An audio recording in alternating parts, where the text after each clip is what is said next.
మరి ఆదేశించలేకపోయినాయి.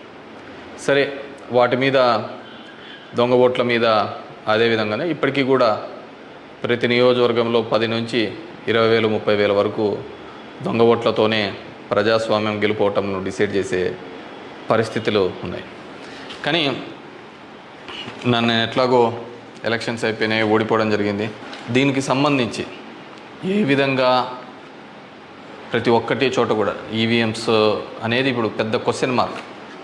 ఏం జరుగుతుంది, ఏ విధంగా అని చెప్పేసి డే 1 ఈ ఎలక్షన్ ప్రాసెస్ అంతా కూడా మనం చూస్తే తప్ప, ఎలక్షన్ ప్రాసెస్ చూస్తే కరెక్ట్ ఎలక్షన్స్కి ఒక వారం 10 రోజుల ముందు, నోటిఫికేషన్కి వారం 10 రోజుల ముందు అక్కడున్న ఎలక్షన్ కమిషన్ మెంబరు గోయల్ అనే అతను రిజైన్ చేస్తాడు. ఎందుకు రిజైన్ చేస్తాడో, ఏ దానికి చేస్తాడో తెలీదు.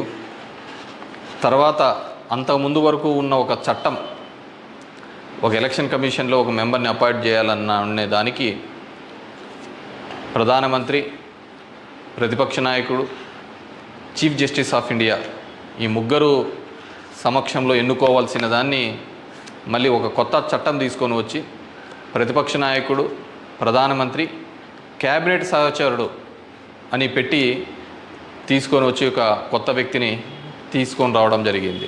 అది మనం అందరం కూడా చూడడం జరిగింది.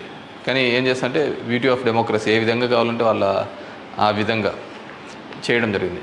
ఈరోజు నేను కొన్ని ఉదాహరణలతో, నేను ఆంధ్రప్రదేశ్ దీని గురించి మాట్లాడితే